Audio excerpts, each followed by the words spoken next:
번째 시간입니다. 오늘 말씀의 제목은 직분받기를 사모하는 마음을 선하게 보시는 하나님, 이런 제목으로 말씀 전하도록 하겠습니다.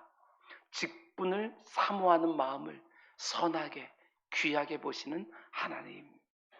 장로 권사가 되기를 사모하는 마음, 안수집사 여집사가 되기를 사모하는 마음을 하나님이 너무나 귀하게 선하게 보신다. 하나님 너무 기뻐하신다. 어떻습니까? 하나님이 귀히 보시고 선하게 보시고 기뻐하는 일 하고 싶다고 우리 늘 고백하고 있지 않습니까? 오늘 본문은 말합니다. 직분을 얻으려고 하는 마음을 하나님이 선하게 보신다. 우리가 성경에서 또 교회사에서 보는 것처럼 교회는 처음 세워지는 그 순간부터 참 많은 공격과 도전을 안팎으로 받았고 말로 표현할 수 없는 고난과 시련을 겪었습니다. 교회 외부로부터 유대인들의 공격과 로마 정부의 박해를 견뎌내야 했고, 교회 내부로부터 이런저런 거짓 교훈에 맞서서 바른 진리의 말씀을 지켜내면서 지난 2000년의 역사를 지나온 것이지요. 그런데 그 많은 안팎의 공격과 도전들을 교회는 어떻게 감당했을까? 시대마다 문제가 있었고 어려움이 없던 적이 단 한 번도 없었는데, 초대교회가 막 시작되어지던 그 핏덩이 같은 어린 교회가, 그리고 또 중세시대를 보내면서 모든 권력을 다 가지고 부패하기 쉬웠던 그 교회들이 어떻게 그런 주제들을 다 다루면서 오늘까지 이어져 왔을까? 사도 바울이 썼던 13권의 서신서들을 보면 대부분의 경우에 외부로부터 오는 박해와 핍박을 어떻게 다뤄내야 되는지, 그리고 내부에서 일어났던 그 거짓 교훈들의 공격을 어떻게 다뤄내야 되는지, 그 가운데 어떻게 교회가 세워져 가고 그리고 성도들의 믿음을 견고하게 세울 수 있을지, 그런 것들을 다루는 주제들이요 바울서 신서 안에 가득합니다. 그런데 사도 바울이 그렇게 편지를 각 교회에 보내면서 거짓 교훈들의 그 엉터리 같은 주장들을 드러내고 진리를 견고하게 세우는 것만큼이나 초대교회 때부터 그런 안팎의 공격과 도전에 교회가 대응하는 또 하나 아주 중요한 방법이 있었는데, 그게 무엇이냐? 그것은 사람을 세우는 것이었습니다. 사람을 세우는 것. 일련의 사람들에게 이런저런 직분들을 맡겨서 그 직분자들의 섬김과 희생과 수고를 통해서 교회를 진리 위에 견고하게 세우고 안팎의 많은 도전들을 감당해낼 수 있었던 것이지요. 여러분, 직분자들을 세워서 교회가 순간순간 생기는 문제들을 다뤄내는 이 주제는 초대교회 때뿐만이 아니라 오늘 우리 시대에도 너무너무 중요한 주제입니다. 어떤 사람을 직분자로 세워야 될까? 이 세상에서 사업을 할 때도 마찬가지 아닙니까?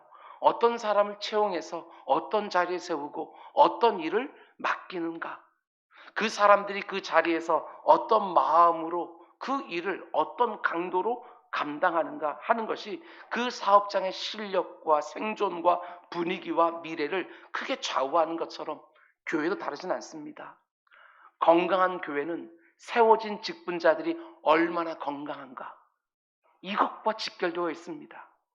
건강한 교회는 세워진 직분자들이 얼마나 건강한가 한 것과 직결되어 있는 거예요. 교회에 이제 막 등록한 분들이 그 가운데 교회를 보면서 이런 것 저런 것들이 문제다, 이렇게 얼마든지 말할 수 있습니다. 그런데 직분자들은 그런 말할 때 주의하셔야 됩니다. 건강한 교회는 얼마나 직분자들이 건강한가 하고 직결되어 있기 때문에 교회에 건강치 못한 문제를 발견했을 때에는 하나님이 나에게 그 부분에 헌신하기를 원하는 줄 알고 묵묵히 그것들을 감당해내야 되는 것이지, 내가 마치 오늘 교회 처음 온 사람처럼 이것도 문제고 저것도 문제고 그렇게 지적하는 자리에 서 있는 거 온당하지 않습니다. 담임 목사가 어떤 사람인가? 어떤 사람들이 교육자로 청빙되어서 교회를 섬기고 있는가? 어떤 사람들이 장로로 세워지고 권사로 세워지고 어떤 사람들이 안수집사와 여집사로 세워지는가 하는 것은 절대로 가벼운 주제가 아닙니다. 그 교회가 얼마나 건강하게 세워지느냐를 좌우하는 너무너무 결정적인 주제가 되는 것이지요.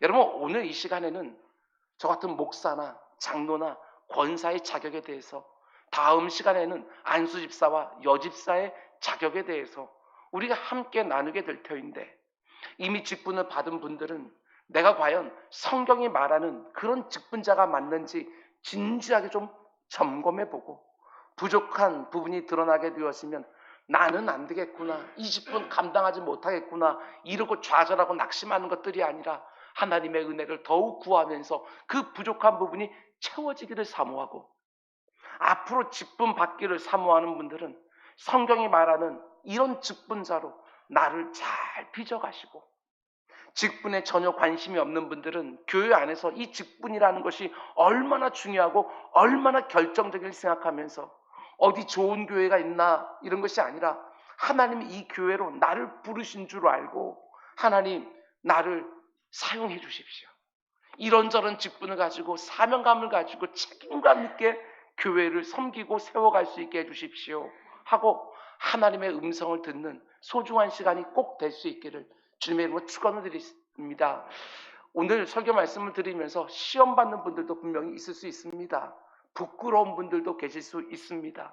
나와 상관없는 말씀처럼 들을 수도 있습니다. 그러나 여러분, 시험 들지 마시고 하나님이 내게 이 아픈 마음을 주셨다고 한다면 그 부분이 바로 하나님이 나에게 채우라게 하는 부분인 줄 알고 그 가운데 채워가십시오. 그래야 하나님께서 원하시는 건강한 교회, 우리 다음 세대들에게 정말 부끄럽지 않게, 그래도 충성스럽게 섬기고 세워왔노라고 그렇게 물려줄 수 있는 신앙의 유산으로서 교회를 바톤을 넘겨줄 수 있다는 거, 여러분 꼭 기억하시기 바랍니다. 내가 어떻게 섬기고 있는가라고 하는 것이 지금 내가 있는 교회의 열매가 되어야 되는 것이지요. 오늘 본문은 이렇게 시작합니다. 굉장히 중요해요. 1절 말씀 보십시오. 미쁘다 이 말이요, 곧 사람이 감독의 직분을 얻으려 하면은 선한 일을 사모하는 것이라 함이로다. 미쁘다 이 말이요 하고 오늘 본문이 시작이 되어져요. 근데 이게 참 특별합니다. 지난번에 말씀드린 것처럼 사도 바울이 쓴 13권의 서신서들에는 미쁘다라는 말이 여러 군데 등장을 하는데, 이 말이 나오고 나면 그 앞이나 그 뒤에는 우리 기독교의 결정적으로 중요한 진리들이 꼭 나옵니다. 복음을 요약해 놓거나 교회의 신앙 고백을 요약해 놓거나 기독교의 핵심적인 진리들이 미쁘다라는 말 앞뒤에 요약되어서 반드시 나오는 거예요. 근데 오늘 본문은 너무나 놀랍게도 미쁘다 이 말이요 하고 나서 기독교의 진리를 요약해 놓는 것이 아니라 사람이 감독의 직분을 얻으려 하면 선한 일을 사모하는 것이다, 이런 말씀이 나오고 있는 거예요. 그만큼 이 주제에 교회 안에 직분자를 세우는 주제가 중요하다고 바울은 힘주어서 역설하고 있는 것이지요. 기독교의 핵심 진리만큼이나 직분자를 세우는 문제는 중요하다, 이 말을 하고 싶어서 미쁘다 이 말이요 하면서 오늘 본문을 시작하고 있다는 거, 여러분 반드시 눈여겨보셔야 돼요. 여러분 여기 보면 감독의 직분 이렇게 말하고 있는데, 우리가 속해 있는 장로교회에서는 감독이라는 직분을 부르지 않기 때문에 다소 낯설 수 있지만, 성경을 보면 감독이라는 말과 장로라는 직분을요 교차적으로 혼용해서 사용하는 것을 보게 되었습니다. 목회 서신 중에 하나인 디도서 말씀 보게 되어지면 바울은 이렇게 말하지요. 내가 너를 그레데에 남겨둔 이유는 남은 일을 정리하고 내가 명한 대로 각 성의 장로들을 세우게 하려 함이니, 감독은, 앞에서는 장로라고 말하고요 그 뒤에는 감독은 이렇게 말하고 있는 거예요. 영어 성경을 보게 되었으면 장로는 elder 이렇게라고 말을 하고, 그 다음에 감독은 overseer 이렇게 되어져 있거든요. 근데 이 두 단어를요 혼용해서 교차적으로 사용하고 있는 거예요. 베드로 전서를 보겠더라도 너희 중 장로들에게 권하노니 너희 중에는 하나님의 양무리를 치되 이렇게 되어 있거든요. NIV 영어성을 보게 되었으면 여기서 뒤에 앞에서는 elder, 뒤에서는 overseer 하면서 두 개를 교차적으로 혼용해서 쓰고 있는 것을 보게 되어져요. 사도행전 20장을 봐도 마찬가지입니다. 바울이 밀레도에서 사람을 에베소로 보내어 교회 장로들을 청하니, 밀레도에서요 에베소에 있는 교회 장로들을 다 청합니다. 그리고 나서 이어지는 28절 말씀 보면 그 장로들을 뭐라고 부르느냐, 여러분은 자기를 위하여 또는 온 양떼를 위하여 삼가라. 성령이 그들 가운데 여러분을 감독자로 삼고, 똑같은 사람이에요. 그런데 앞에서는 장로라고 부르고 뒤에서는 감독이라고 부르는 것이지요. 그러니까 성경 안에서 장로라는 호칭과 감독이라는 호칭이 교차적으로 사용된 것을 볼 때 감독과 장로라는 직분은 같은 직분이다. 우리가 얼마든지 추론해 볼 수 있는 거예요. 뭐만 다릅니까? 장로라는 호칭은요, 유대식 호칭입니다. 유대식 호칭. 나이를 중히 생각하고 그 나이가 주는 권위와 질서를 존중하는 유대적 전통에서 나온 호칭이 바로 장로이고요. 감독이라는 호칭은요, 헬라식 호칭입니다. 헬라식. 교회 공동체에 속한 성도들을 돌봐야 되는 역할과 기능을 강조하는 헬라적 전통에서 나온 호칭이 바로 감독인 거예요. 그런 면에서 볼 때 그 강조점이 어디에 있는가 하는 차이만 있는 것이지 장로와 감독이라는 직분은요 같은 거예요. 뿐만 아니라 우리는 목사와 장로를 구분하지만 사실 둘 다 장로라고 부를 수 있습니다. 목사는, 저 같은 목사는 성도들에게 말씀을 가르치는 역할에 강조점이 있는 것이고, 장로는 공동체를 대표하여 어떤 사안들을 결정하고 성도들을 치리하는 역할에 강조점이 있는 거예요. 그런 면에서 1절 말씀을 다시 번역하면 이런 말이 되는 것입니다. 미쁘다 이 말이요. 교회와 성도들을 섬기기 위해 장로가 되기를 사모하는 것은 참 선한 일이다. 바울은 이렇게 말하고 있는 거예요. 단지 장로만이 아닙니다. 장로가 되고 권사가 되고 안수집사, 여집사, 항존직이라고 하는 그 직분을 사모하는 것은 하나님 앞에서 참 선하고 귀한 일이다. 하나님이 기뻐하시는 일이다. 그럼 생각해 봐야지요. 왜 성경이, 왜 하나님은 우리가 직분을 사모하는 것이 하나님이 보실 때 선하고 기뻐하고 귀하다고 말씀하시는가? 그 이유가 도대체 뭐냐? 무엇보다도 자신의 하나밖에 없는 독생자 예수 그리스도를 내주시고 세운 교회이기 때문에, 자기 아들의 핏값으로 세운 교회, 그 교회를 섬기는 일이기 때문에 하나님이 직분을 사모하는 것을 너무나도 선하고 귀히 보시는 거예요. 우리 주님이 핏값으로 사신 그 귀한 교회를 세우는 가장 중요한 방법은 사람들을 돌보고 사람들을 세우는 방식으로 교회를 섬기는 것인데, 그래서 목사가 되고 장로가 되고 권사가 되고 안수집사와 여집사가 되기를 원하는 직분을 사모하는 마음을 갖는 것은 하나님 앞에서 너무나도 선하고 귀한 것이다. 그렇게 성경은 분명하게 말하고 있는 거예요. 그런데 하나님이 이렇게 선하게 보시고 이렇게 귀하게 보시는 직분을 사모하는 마음 어떻습니까? 여러분에게 있습니까? 오늘날 보면 참 많은 성도들이 직분을 사모하지 않습니다. 별것 아닌 것처럼 생각을 합니다. 우리 믿음의 선배들은요, 이런 직분을 정말 사모했어요. 사모하는 이유가 건강치 못하다 할지라도 직분을 사모했어요. 우리 주님이 핏값으로 세우신 너무나 귀한 교회이고, 그 교회가 건강하게 세워지는 것은 어떤 직분자가 세워지는 것과 직결되어 있는데, 참 많은 성도들이 직분을 사모하지 않아요. 교회는 생명이라고, 교회는 이 땅의 소망이라고, 교회를 교회되게 해달라고 찬양을 그렇게 열심히 하는데, 그 교회를 생명답게, 이 세상의 소망답게, 교회를 교회답게 세워가는 일에 너무나 결정적인 요인이 되어서는 직분을 사모하지 않는다? 그게 얼마나 모순이냐고요.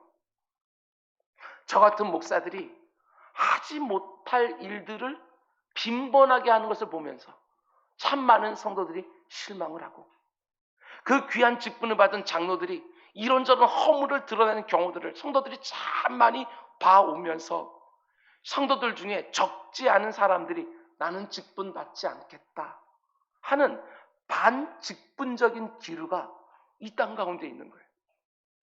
저는 이게 얼마나 안타까운지 모르겠어요. 그 귀한 직분을 사모하지 않아요.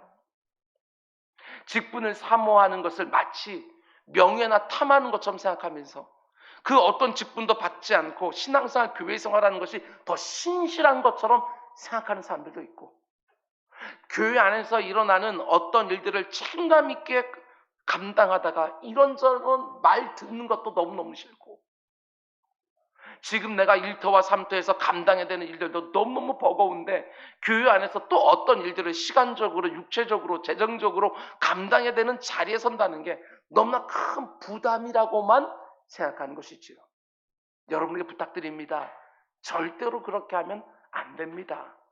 성경에 나오는 다른 말씀에 다 아멘 하면서도 오늘 말씀에 아멘 하지 못한다? 건강하지 않습니다. 직분을 사모하는 마음은 하나님이 앞에서 너무나도 선하고 귀한 것이다. 성경은 분명히 말하고 있는 거예요. 아멘이십니까? 여러분, 직분은 사람이 만든 게 아닙니다. 후대에 교회에 필요가 있어서 사람들이 고안해서 만들어 놓은 제도도 절대로 아닙니다. 직분은 교회가 시작되어지는 그 초창기 때부터 하나님이 자기 아들의 핏값으로 세워진 교회를 위하여 하나님이 주신 선물이고 하나님의 지혜인 거예요. 에베소 6장을 보면 이렇게 되어 있습니다. 그가 하나님이 어떤 사람은 사도로, 어떤 사람은 선지자로, 어떤 사람은 복음 전하는 자로, 어떤 사람은 목사와 교사로 삼으셨으니 무엇을 위하여? 성도를 온전하게 하며 봉사일을 하게 하며 그리스도의 몸을 세우려 하십니다. 하나님이 주어예요. 하나님이 직분자들을 세우시는 거예요. 물론 모든 형식을 보게 되었으면 당회가 추천하는 것 같고, 그리고 교회 성도들이 그 가운데 선거로 투표하는 것처럼 보여지지만 이 직분은 사람들의 필요에 의해서 만들어진 것이 아니라 오직 어디까지나 하나님께서 만드시고 하나님께서 세우시는 것이지요. 사도행전 20장에도 똑같습니다. 여러분은 자기를 위하여 또는 온 양떼를 위하여 삼가라. 성령이 그들 가운데서 여러분을 감독자로 삼고, 성령 하나님이 세우셨다. 하나님이 직분자들을 세우셨다는 것입니다. 사람들이 만들어낸 인간적인 고안물이 절대로 아니라는 것이지요. 하나님의 뜻과 계획이 있고 그 뜻을 따라 하나님이 일련의 직분자들을 세워서 외부로부터 오는 모든 박해와 핍박으로부터 교회와 성도들을 지켜내고, 내부로부터 오는 거짓 교훈으로부터 진리의 말씀을 보호하는 하나님의 지혜 중에 하나가 바로 직분자들인 거예요. 이렇게 중요한 사명을 하나님께서 주신 것이지요. 그런 면에서 그 어떤 위험과 부담에도 불구하고 직분을 사모하는 것, 하나님 보실 때 너무너무 선하고 귀한 것이다.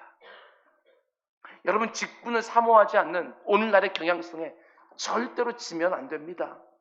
내가 자격이 되느냐 안 되느냐, 내가 감당할 수 있느냐 없느냐 하는 것은 부차적인 문제이고, 그것은 어디까지나 하나님의 일이시고, 내게 사모하는 마음이 있느냐 없느냐, 이게 가장 중요한 문제인 거예요. 사모하는 마음이 있으면 분명히 직분자에게 요구되는 자격이 아무리 엄격하다 할지라도 갖추기 시작할 것이고, 하나님이 그 사모하는 마음에 은혜를 더해 주셔서 그 직분을 감당할 수 있는 요건과 지능과 능력을 허락해 주시는 것이지요.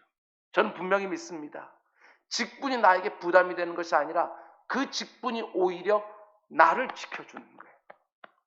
어떻게든지 그 직분에 합당한 믿음과 성품과 가치를 위해서 나를 한 번 더 절제하게 하고, 한 번 더 나를 온전히 공동체를 위하여 내려놓게 하고, 그리고 그 직분이 나를 독려해 주는 것이지요. 제 자신을 한번 생각해 보았어요. 내가 목사라는 직분을 받지 않았어도 지금 이 모습이 될 수 있었을까? 절대로 자신 없습니다. 그런데 그 귀한 직분을 받고 어떻게 하든지 그 직분 주신 하나님의 영광 안 가리고 싶어서, 어떻게 하든지 그 직분 허락한 교회에 덕이 되고 싶어서 온갖 싸움을 하다 보니까 여전히 엉터리 같은 모습, 천지이지만 그래도 조금씩 성장하고 성숙하지 않았나, 이런 생각이 듭니다. 여러분, 한 번뿐인 인생이고 그 인생도 우리가 다 경험하는 것처럼 속히 지나가지 않습니까? 신앙생활, 교회생활 딱 한 번 하는 것입니다. 교회의 한복판 속으로 쑥 들어가서 이런저런 직분을 사모하며 사명감 가지고 책임있게 그 맡겨진 일들을 감당하는 것이지요. 착하고 충성된 일꾼으로 나를 부르신 하나님 앞에 조금이라도 온전한 모습으로 서고 싶어서 주님의 핏값으로 세워진 이 귀한 교회와 그 안에 허락하신 그 지체들 힘을 다해 섬기는 것, 그걸 하나님이 너무나도 선하게 보시는 것입니다. 하나님이 선하게 보시는 직분을 사모하는 마음, 우리 모두에게 꼭 있게 되기를 주님의 이름으로 축원을 드립니다. 오늘 본문을 보면 총 15가지의 직분자의 자격이 나오는데요. 그 전에 우리가 건강한 직분자들을 적재적소에 세우려면 3가지가 참 중요합니다. 오늘 본문에는 3번째 것만 나와요. 그래서 앞에 있는 2가지는 제가 짧게라도 제목만이라도 말씀을 드리려고 합니다. 때가 되면 저도 은퇴하지 않겠습니까? 그리고 우리 장로님들, 우리 권사님들도 다 은퇴하게 될 것입니다. 그런 면에서 우리가 어떤 담임 목사를 청빙하는가, 우리가 어떤 직분자들을 세워야 되는가 생각할 때에 여러분 중요한 3가지가 있어요. 먼저 첫 번째는요, 하나님의 부르심에 대한 확신이 있어야 된다. 다른 말로 하게 되면 소명의식이 있어야 된다는 것이지요. 그저 교회에 세워질 일꾼감이 없어서 나라도, 여러분 그런 거 아닙니다. 하나님의 부르심이 반드시 있어야 되는 거예요. 여러분 소명이라고 말할 때 제가 늘 말씀드리는 것처럼 외적 소명과 내적 소명이 있지 않습니까? 외적 소명이라는 것은 저 같은 담임 목사나 당위원들 이렇게 보면서 저분이 이 일들을 감당해 줄 수 있겠다라고 했을 때 추천하는 거예요. 그리고 교회 성도들의 투표를 통해서 그 가운데 선출하는 거. 여러분 이런 것들이 외적 소명이지요. 내적 소명은 내가 그렇게 추천을 받고 나게 되었으면 금식해야죠. 이게 얼마나 귀한 직분인 줄 알기에 작정기도 시작해야지요. 하나님이 정말 나를 부르시는 게 맞나 하면서 하나님이 나를 부르시는 소명의식, 이게 반드시 필요한 거예요. 그 사람이 아무리 자질이 출중하다 할지라도 소명의식이 없다, 여러분 그럼 큰 문제가 생기게 되어집니다. 사람이 원해서 하는 것도 아니고 하나님이 불러 세워서 일을 맡기는 것이기 때문에 하나님의 부르심에 대한 소명의식이 확실한 사람들을 직분자로 세우는 거예요. 뿐만 아니라 2번째로 그 부르신 하나님께 순종하고 충성한 데서 오는 열심이 있어야죠. 누군가가 나는 하나님 부르신 것을 확신한다, 하나님이 이렇게 응답을 주셨다, 소명의식이 아무리 분명하다 할지라도 열심이 없다, 충성하지 않는다, 그러면 하나님 부르신 일인데도 열심히 없고 소명이 없는 거 자격 없습니다. 소명의식이 있다고 한다면 그 소명의식에 대한 분명한 반응은 죽을 때까지 아무리 힘들고 어려워도 나의 모든 전부를 다 들여서 그 소명에 충성하는 것, 이게 사명 아니에요? 이것이 필요한 것이지요. 그 사명을 가지고서 정말 힘을 다해서 감당하는 것, 부족한 것들이 발견되었으면 하나님 앞에 나아가서 위로부터 오는 능력과 지혜를 구하면서 어떻게 하든지 그 일을 감당하려고 하는 그 열심, 그게 있어야지. 여러분들이 후임 담임 목사를 청빙했는데 소명의식이 출중하고 이런저런 경력도 탁월한데 열심이 없다, 그것들이 눈에 확연하게 보여진다. 여러분 어떻게 되겠습니까? 교회가 소명의식도 분명하지만 그 가운데 충성, 열심이 눈에 확연하게 보일 정도로 정말 사력을 다하시는구나, 이게 느껴져야 되지 않겠습니까? 그리고 마지막 3번째는 공동체 검증이라는 것입니다. 도대체 무엇을 보고 이 사람이 이 직분에 합당한가 합당하지 않은가를 갖다 검증할 수 있는가, 그것을 오늘 본문이 그 3번째를 다루고 있는 거예요. 그걸 15가지로. 그러면 교회 공동체가 담임 목사를 청빙하고 장로를 비롯한 직분자를 선출하고 세울 때 뭘 보고 세워야 되느냐? 2절은 이렇게 말합니다. 우리 같이 읽겠습니다. 시작. 그러므로 감독은 책망할 것이 없으며 한 아내의 남편이 되며 절제하며 신중하며 단정하며 나그네를 대접하며 가르치기를 잘하며. 아멘. 총 15가지의 직분자의 자격을 그 뒤로 쭉 말하는데 시간이 충분하지 않으니까 어떤 부분은 제가 좀 자세하게 다룰 것이고 어떤 부분은 그냥 잠깐 언급만 하고 지나가겠습니다. 먼저 첫 번째로 책망할 것이 없으며, 여기서 책망할 것이 없다는 것은 뒤로 이어지는 14가지 전부를 하나로 묶을 수 있는 자격인데 책망할 것이 없어야 된다. 이 말은 완전해야 된다, 무흠해야 된다, 잘못하거나 부족한 것이 하나도 없어야 된다, 이런 말이 절대로 아니에요. 그런 사람이 어디 있어요? 완전한 사람이 어디 있어요? 무흠한 사람이 어디 있어요? 내가 완전한 것처럼 무음한 것처럼 생각하는 그 사람, 정말 위험한 사람이죠. 자기 자신을 도무지 모르는 사람이에요. 단 한 사람도 없이 허물투성이고 부족한 것 천지인데, 여러분, 여기서 책망할 것이 없다는 말은 무슨 뜻인가? 이런 뜻입니다. 객관적이고 상식적인 눈으로 볼 때 크게 문제가 될 만한 요소가 없어서 교회를 어지럽히고 흔들지 않을 사람을 직분자로 세워야 된다. 이렇게 말하고 있는 것이지요. 객관적이고 상식적이고 일반적인 기준에서 볼 때 큰 문제가 없어야 된다. 이렇게 말하는 거예요. 두 번째로, 그렇게 책망할 것이 없는 사람 말하면서요, 그 뒤로 쭉 이어지는데 가장 먼저 등장하는 것이요, 저는 이 부분도 굉장히 의미심장하다고 생각했어요. 뭐가 나옵니까? 한 아내의 남편이 되며. 한 아내의 남편. 한마디로 결혼 관계에 신실한 사람만이 직분자가 될 수 있다. 이렇게 말하고 있는 거예요. 자신의 남편이나 아내에게 신실하지 않은 사람을 직분자로 세워서는 절대로 안 된다. 불륜을 행하거나 배우자를 속이는 사람은 직분자로 세울 수 없다. 여러분, 오늘 우리가 살아가는 이 시대에 가장 큰 문제 중에 하나는요, 다 경험하셨겠지만 기준이 너무너무 낮아졌다. 기준이 너무너무 낮아졌다. 그러나 교회는 그 시대의 정신이 아무리 그 정도는 괜찮다라고 말을 해도 절대로 기준을 낮출 수가 없는 거예요. 작년에 제가 공부하고 졸업했던 총신대학원에 모집 인원이 미달되었습니다. 처음이에요. 대학원이 세워지고 지금까지 처음으로 미달했어요. 제가 대학원에 입학했던 게 1997년이거든요. 그때만 하더라도 경쟁률이 4대1, 5대1이었어요. 재수, 삼수는요, 필수라고 말했어요. 대학원 앞에 가게 되었으면 그 대학원 입시를 갖다 준비하는 전문 학원이 생길 정도였으니까 그만큼 어려웠어요. 영어도 있었고 성경도 있었고 철학도 있었고 그리고 논술도 있었고 굉장히 어려웠어요. 준비할 것도 너무너무 많았고요. 그런데 작년에 처음으로 지원자가 줄어서 30명 정도가 미달했어요. 그러면 학사를 운영하는데 대학원 차원에서는 너무너무 어려운 게 많아지는 거예요. 그런데 추가 모집 안 했습니다.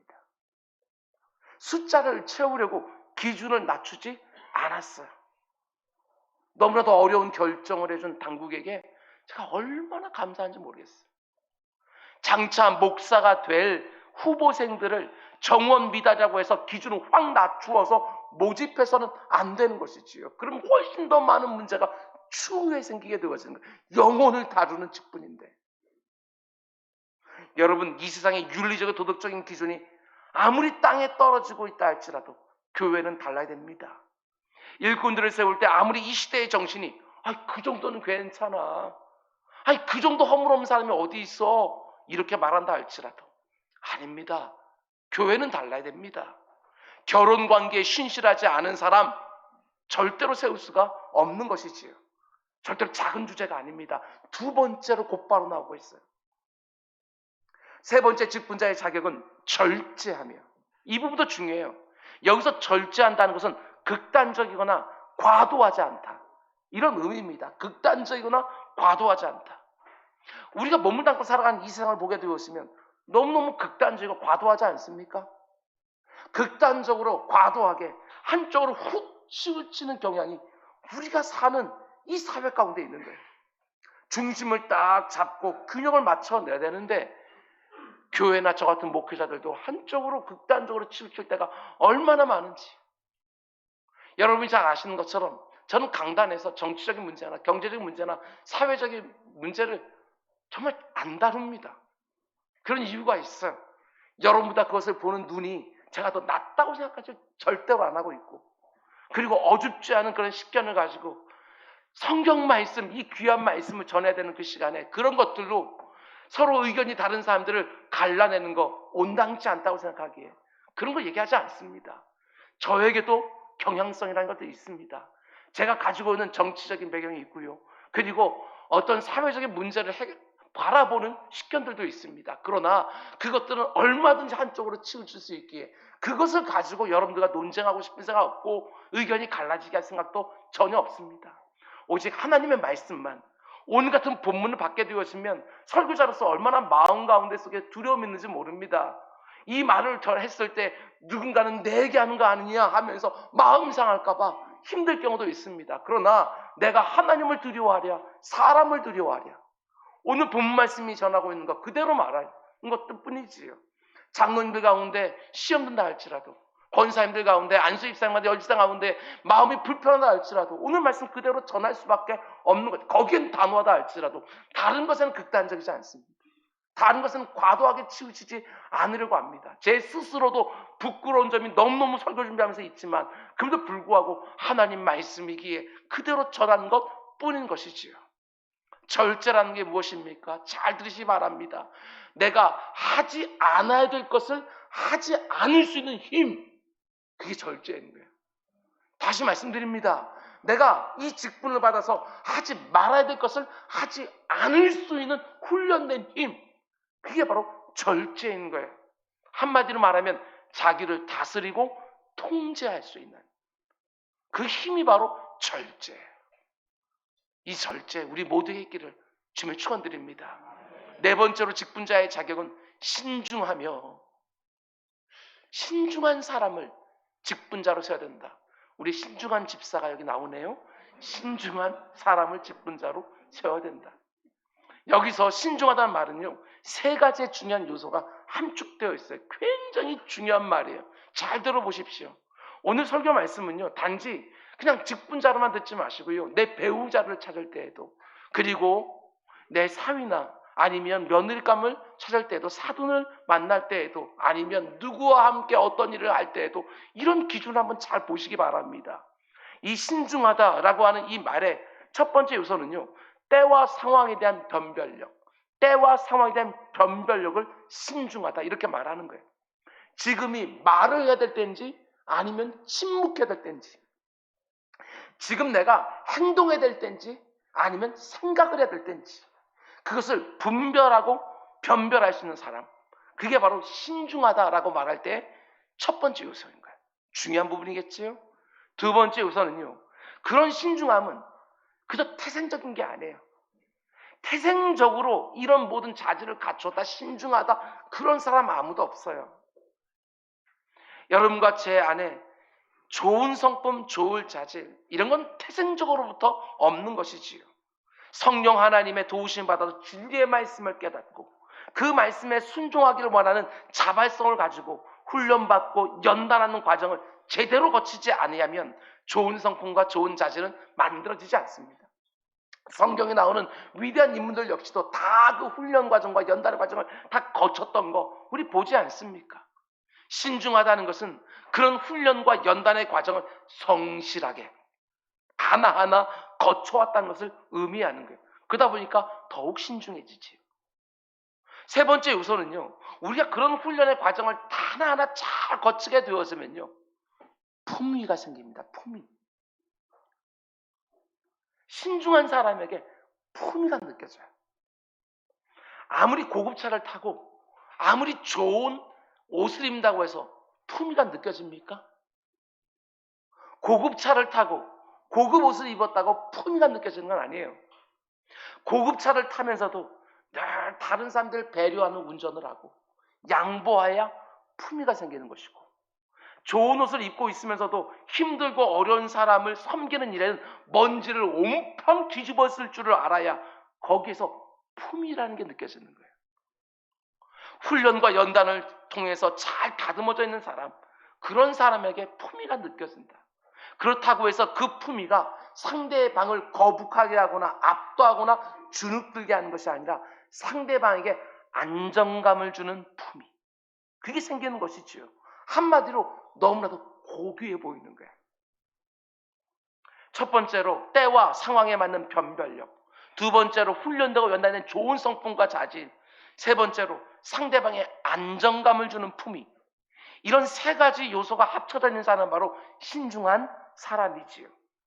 이런 사람들이 직분을 받아서 교회와 성도들을 섬기게 되었으면요, 틀림없습니다. 교회 분위기가 달라져요. 경박하지 않습니다. 그 교회 안에 아무리 왁작지껄하고 아무리 그냥 큰 소리가 난다 할지라도 그 가운데 속에 안정감이 느껴지는 거예요.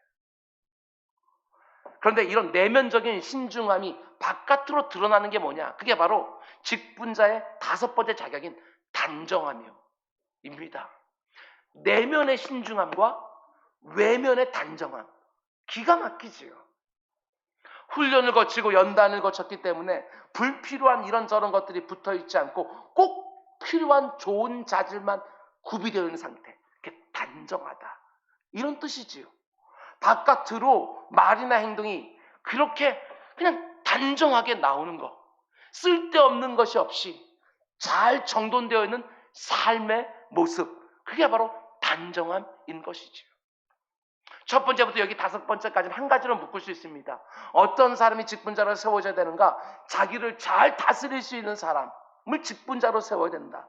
연단과 훈련을 통해서 원래 우리 모든 인생들 가운데는 그 들나귀와 같은 그 못된 성품이 잘 통제되고 절제될 수 있는 사람을 직분자로 세워야 된다. 이게 핵심이에요. 그러면 이제 6번째로 이 부분도 너무너무 중요합니다. 잘 들으십시오. 계속해서 2절 말씀 보면 나그네를 대접하며, 나그네를 잘 대접하는 사람, 오늘 우리식으로 말하게 되었으면 낯선 사람도 잘 선대하는 사람, 그런 사람이 직분자로 세워야 된다. 오늘 우리가 살아가는 이 사회가 얼마나 엉터리인지 보십시오. 일단 내 편, 내 사람이라고 생각이 되었으면 정말 잘해줘요. 그런데 그 전까지 내 편, 내 사람이 되기 전까지는 관심도 없어요. 아닙니다. 직분자들은 반드시 생면부지의 사람에게도 친절할 수 있어야 돼요. 교회 안에 새로운 얼굴이 들어왔는데 그분을 맞이하는 것은 오직 새가족부에 불과하다 문제 있어요. 새로 처음 교회에 오시는 분들은 얼굴이 경직될 수밖에 없어요. 긴장과 낯섦이 있을 수밖에 없으니까. 그런데 득달같이 달려가서 처음 오셨냐고, 잘 오셨다고, 반갑다고, 여기 앉으시라고. 물론 처음 보는 사람들에게 그렇게 대하는 것이 쉽진 않아요. 그러나 직분자들은 달라야 돼요. 내가 오늘 이 예배에 직분자로서 어떤 식으로든 관계되어 있잖아요. 내가 호스트예요. 이 청국장제 호스트인데 온 손님을 내가 관심도 갖지 않는다? 직분자 자격이 없는 거예요. 내게 어떤 항정지 직분이 붙어있다고 한다면 누구도 할 것 없이 계단 내려올 때부터 아니면 올 때에 성경책을 들고 있으면 교회 쪽으로 가는 분 같으면 교회 가시냐고 물어볼 줄 알아야지요. 교회 안 간다고 하면 좀 겸연쩍긴 하지만 교회 다니세요 하고 전도하기로 삼는 것이고, 직분자들에게는 그런 모습이 있어야 돼요. 나그네를 선대하며 낯선 사람에게도 친절하며, 이게 필요한 것이지요. 만남의 피상성, 관계의 형식성 안 됩니다. 우리 주님이 여러분과 저에 기대하는 것은 누구라도 그 가운데 내 피부치처럼 받아서 나와 연결되어 있으니까, 예수 그리스도를 머리로 하여 우린 연결된 지체니까 누구라도 내 피부치처럼 함께 울고 함께 웃고. 직분자는 너무너무 중요한 자격이에요. 한마디로 어떤 사람을 직분자로 세워야 되느냐, 무엇보다도 사람 대하는 자세를 좀 봐라. 누가 장례식이 생겼다고 하면 득다가 쫓아가는지, 누가 결혼식에 따라 만사지 펴놓고 가서 그 질제를 축복해 주는지, 그걸 봐야 되는 거예요. 나하고 친하고 안 친하다? 아니요. 직분자들은 그런 사람들이 아니에요. 직분자들은 책 있는 사람들이에요. 모든 관계에 주도해야 되는 사람들이거든요. 눈에 보이지 않는 하나님을 섬긴다고 말하면서 눈에 보이는 사람들에 관심이 없다? 아닙니다. 직분자들은 그렇게 하면 안 되는 것이지요. 7번째, 직분자의 자격도 너무너무 중요합니다. 2절 마지막 부분을 보면 가르치기를 잘하며. 그렇습니다. 교회 안에 있는 모든 직분자들은 반드시 교사가 되어야 돼요. 교사. 교육부서에 들어가서 다음 세대를 직접 가르치는 교사가 되든지, 1:1 양육을 하고 있든지, 구역장으로 섬기든지, 아니면 말로는 제대로 못하지만 봉사와 수고와 희생을 앞장서서 하면서 다른 지체들을 어떻게 섬겨야 되는지 몸으로 가르치든지, 어떤 식으로든지 모든 직분자들은 교사가 되어야 되는 거예요. 그런 면에서 직분자들은 당연히 성경을 잘 알아야 돼요. 직분자들은 성경을 잘 알아야 돼요. 얼마나 열심히 섬기느냐 그것도 중요하지만 성경을 모른 채 열심히 섬긴다? 도대체 무엇을 근거로 열심히 섬기냐고요. 성경을 모르니까 열심히 섬기긴 하지만 그 방식은요 세상적일 수밖에 없어요. 이 세상에서 어떤 조직에 있든지 그 가운데 열심을 내서 무슨 일을 한다, 그거와 똑같은 방식으로 교회를 섬기게 되면 문제가 생길 수밖에 없어요. 교회는 이 세상의 방식으로 섬기는 것이 아니라 성경적인 방법으로 섬겨야 되거든요. 이 안에 어떤 말씀이 담겨져 있는지, 이 안에 나오는 사람들은 어떻게 하나님께 영광을 돌렸는지, 어떻게 공동체를 섬겼는지 이런 것을 잘 알아야 그것을 배워가면서 그 가운데 교회를 세워갈 수 있는 거예요. 만일 내가 세속적인 방법으로 이 세상의 방식으로 교회를 열심히 생긴다? 그건 다른 게 아닙니다. 그게 바로 세속화가 되어져 거예요. 모든 직분자들은 다시 한번 말씀드립니다. 반드시 교사가 되어야 된다. 8번째부터 12번째까지 제가 짤막하게 말씀드릴 텐데 직분자의 자격은 3절에 나옵니다. 3절 우리 함께 읽겠습니다. 시작. 술을 즐기지 아니하며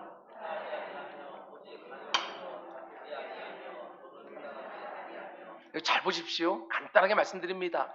8번째는 술을 즐기지 않으며, 여기 보면 술을 즐기지 아니하며 이렇게 된 것을 놓고 어떤 분들은 목사님 저는 즐기지는 않습니다. 어쩔 수 없어서 마실 뿐입니다.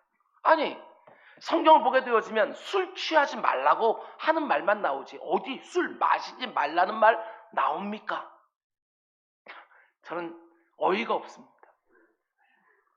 성경의 다른 구절들은 하나도 모르면서 어떻게 이런 구절들은 그렇게 잘 알고 그렇게 따박따박 말씀하시는지 온당치 않습니다. 계속해서 9번째 직분자의 자격은 구타하지 않으며, 꼭 물리적으로 때리는 것만 아니더라도 다른 사람들의 마음에 큰 상처를 주는 것도 여기에 해당되는 것이지요. 얼마든지 말로 구타할 수 있습니다. 얼마든지 얼굴 표정과 눈짓으로도 다른 사람 구타할 수 있어요. 누군가를 용서하지 않고 억울한 마음을 그대로 쌓아두었다가 한 번씩 분을 터뜨리는 것도 여기에 해당되어지는 거예요. 10번째는 잘 들으십시오. 오직 관용하며. 이 관용한다는 말에는 뭐가 강조되어 있냐면 가혹하지 않음, 지나치게 엄격하지 않음, 넉넉함, 이런 점들이 강조되어 있는 거예요. 우리가 살아가는 이 사회를 보십시오. 우리가 경험하는 것처럼 정말 가혹합니다. 너무너무 엄격합니다. 다른 사람들 향한 관용을 찾아보기가 참 어려운 시대가 점점 되어가고 있어요. 물론 참 너그러운 경우도 있지요. 오직 누구를 향해서? 내 자신을 향해서. 너무너무 너그러워요. 내가 어떻게 살고 있는지에 엄격하면요 틀림없어요. 다른 사람들 향해서도요 너그러울 수밖에 없어요. 내 안에도 저 사람과 똑같은 문제와 허물이 땅을 늘 보고 있기 때문에 다른 사람에게 너그러울 수밖에 없는 거예요. 내 눈 안에 있는 들보를 보면서 다른 사람 눈에 있는 티끌을 보기 때문에 그 가운데 가혹할 수가 없는 것이지요. 꼭 그 말을 해줘야 될 때에도 사랑 안에서 부드럽게 지혜를 구하며 그 가운데 그 부분을 권면하게 되어 있는 거예요. 그런데 오늘 살아가는 대부분의 사람들의 가장 큰 문제가 뭐냐? 내 자신을 너무너무 모른다. 나는 그렇게 못하지만 너는 그렇게 해야 되는 거 아니냐? 나는 서리집사니까 이렇게 못하지만 목사인 당신은 이렇게 해야 되는 거 아니냐? 아니요. 똑같은 그리스도인으로서 제게 부족한 것, 제가 그 말 듣고 권면 잘 받아서 하나님 앞에 씨름씨름하며 채워야 되는 부분이고, 그렇게 말할 때에도 내 안에는 그런 부족함이 없는지 생각하면서 두렵고 떨림으로 서로 권면해야 되는 것이지요. 여러분, 다른 사람들에게 너무나 가혹하고 지나치게 하는 거 절대로 안 됩니다. 사도 바울은 빌립보 4장에서 이렇게 말합니다. 너희 관용을 모든 사람에게 알게 해라. 왜? 주께서 가까우시니라. 주님이 내게 가까이서 다 본다는 거예요. 내가 다른 사람들을 어떻게 다루고 있는지 주님께 다 보고 계신다는 거예요. 여러분, 산상수를 보면 이렇게 되어 있습니다. 너희의 헤아리는 눈으로 하나님도 너를 헤아리랴. 이렇게 말하지요. 내가 다른 사람들 너그럽게 헤아리게 되었으면 하나님은 나를 너그럽게 헤아리시고, 내가 다른 사람에게 가혹하고 엄격하게 되었지만 그래 너는 얼마나 잘하나 보자. 하나님께 나를 그렇게 가혹하고 엄격하게 보시겠다는 거예요. 두려워하셔야 되는 거예요. 뿐만 아니라 여기 보면 너희 관용을 모든 사람에게. 내가 좋아하는 사람들이 못된 일을 하면 얼마든지 이해도 해주고요. 감싸도 줍니다. 그런데 내가 좋아하지 않는 사람이 똑같은 일을 하면 득달같이 달려서 정죄를 하지요. 안 됩니다. 직분자들은 절대로 그러면 안 되는 거예요. 모든 사람에게 똑같이 너그러 보야지요. 11번째는 다투지 않으며. 이 부분 말할 필요도 없습니다. 오늘 얼마나 많은 교회들이 다투고 갈라지고 싸우고 두 개 세 개로 나눠지고. 그런데 그 주동자를 보면 저 같은 목사나 아니면 중직자들이 대부분입니다. 직분자가 되기를 사모하십니까? 모든 사람과 더불어 화목하시고 용납하시고 용서하십시오. 아무리 내 마음이 힘들고 억울하다 할지라도 교회 안에 있는 모든 직분들은 다 화목하게 하는 직분이라는 거 명심하셔야 돼요. 12번째로 돈을 사랑하지 아니하며. 돈이 필요 없다는 말 아닙니다. 돈은 가치 중점이에요. 어떻게 사용하느냐가 너무너무 중요한 거 아니겠어요? 돈은 사랑하지 마라. 우리 노예에 있다가 다른 교단으로 간 대형 교회가 하나 있습니다. 그 교회 목사님이요 저에게 이런 말 해줬어요. 오지호 목사, 우리 교회는 안수 집사들이 장로로 추천을 받기만 하면 대부분 다 떠나. 장로가 되려면 교회 발전 기금을 상당 금액 내야 되는데 그게 부담스러워 교회를 떠나. 여러분, 저는 직분을 받을 때 일정 정도의 교회 발전 기금을 내야 되는 게 옳다고 생각 안 하고요, 성경적이라고 생각 안 해요. 그래서 우리 교회는 직분을 받을 때 돈 1만 원도 모으지 않습니다. 단체로 옷 맞춰 입는 것도 금지하고 있습니다. 왜 교회들이 그런 헌금을 요구하는지 절대로 이해도 안 되지만 이것 하나는 분명합니다. 교회를 책임 있게 섬기려면 적어도 재정적으로도 헌신되어 있어야 된다. 이건 분명하지요. 내가 시간적으로 건강적으로는 다 헌신되어 있는데 재물에 있어서는 헌신되어 있지 않다? 아니요, 이것도 온당하지 않습니다. 왜 그 부분만은 예외입니까? 발전 기금을 요구하는 것은 분명히 잘못된 한국교회의 모습이지만 교회가 재정적으로 어려움을 겪고 있을 때 함께 어떻게 하든 책임지려고 하는 모습, 그것만큼은 모든 직분자들에게 반드시 있어야 되는 것이지요. 우리가 살아가는데 돈이 얼마나 중요한지 모릅니다. 그러나 돈을 하나님보다 더, 아니면 하나님 옆에 놓고 사랑하는 것은 절대로 안 된다. 돈을 사랑함이 일만하게 뿌리가 되나니 이것을 탐하는 자는 미혹을 받아 믿음에서 떠나 많은 근심으로써 자기를 찔렀도다. 돈은 사랑하는 게 아니라 하나님의 뜻에 맞게 잘 사용하는 것이죠. 그런가 하면 13번째 직분자의 자격, 이 부분이 또 얼마나 중요한지 모릅니다. 우리가 직분자를 세울 때 반드시 봐야 되는 또 한 가지가 있는데요, 4절과 5절 말씀, 아주 유명한 구절입니다. 함께 읽습니다. 시작. 자기 집을 잘 다스려 사람이 자기 집 다스릴 줄을 알지 못하면 어찌 하나님의 교회를 돌보리요. 아멘.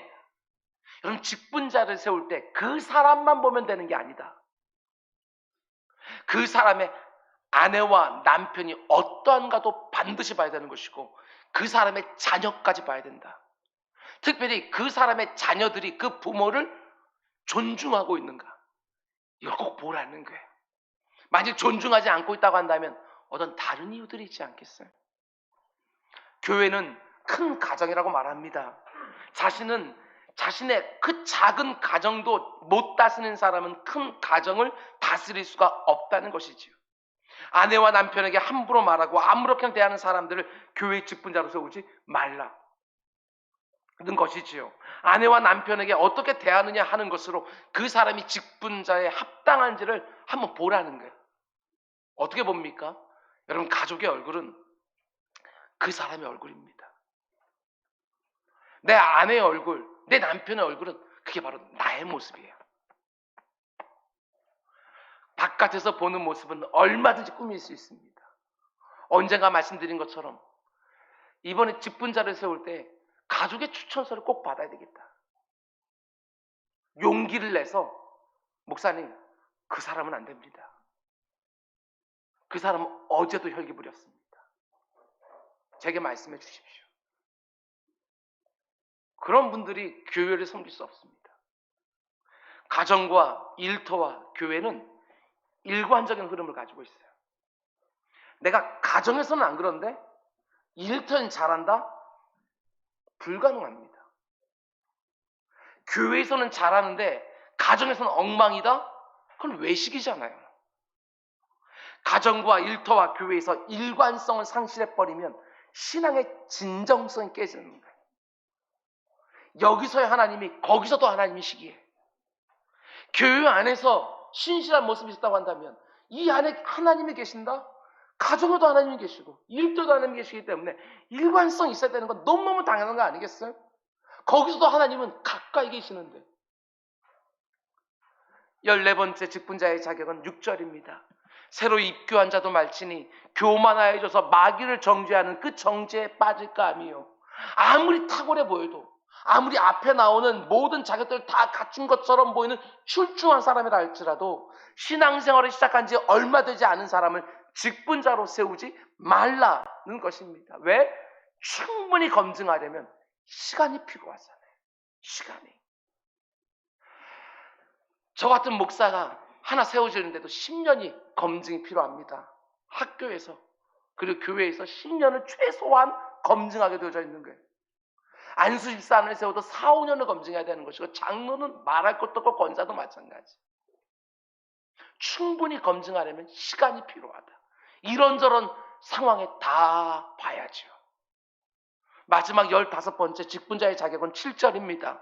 또한 외인에게도 선한 증거를 얻은 자라 할지니 비방과 마귀의 올무에 빠질까 염려하라.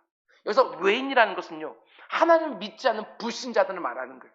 근데 교회 직분을 받으려고 하는 사람은 하나님을 믿지 않는 사람들, 그 외인들에게도 인정을 받는 사람이어야 된다는 거예요. 이게 쉽지가 않아요. 왜냐하면 그분들과 우리가요, 가치가 다르고 기준이 다르기 때문에 그 사람들이 우리를 인정해준다. 아, 저 사람 목사답지, 장로답지, 권사답지. 여러분, 이게 결코 쉬운 일이 아니에요. 그런데 여러분, 이런 점을 생각해 보십시오. 여러분들이, 저는 좀 예외일지 모르겠지만, 여러분들은 장로나 권사나 집사라는 직분을 가지고 이 세상 최전선에 나가 있는 사람이에요. 안 믿는 사람들과 늘 최전선에 있는 사람들이에요. 근데 거기서 늘 지적받고, 늘 욕듣고, 늘 거기서 그냥 어떻게 저런 사람 이러면서 얘기하고 있을 때, 여러분, 내가 장로요, 권사요, 집사요, 이런 말 나옵니까? 그래서 맨 마지막에는 외인들에게도 선한 증거를 얻은 자를 직분자로 세워라. 왜냐하면 그만큼 그 사람이 균형이 잘 잡혀있는 인격과 삶이 따르고 있다는 증거이니까. 신앙은 다르더라도. 말씀 맺겠습니다. 여러분, 2023년 올해를 시작하면서 공동회의 때 이미 말씀드린 것처럼 우리 교회는 내년 말에 직분자들을 세울 계획을 가지고 있습니다. 어떤 사람을 직분자로 세우냐에 따라서 참 많이 다를 것입니다. 좋은 쪽이든 나쁜 쪽이든지 어떤 사람을 직분자로 세우냐에 따라서 교회 영적인, 정서적인 분위기가요, 완전히 달라질 겁니다. 기도하셔야 됩니다.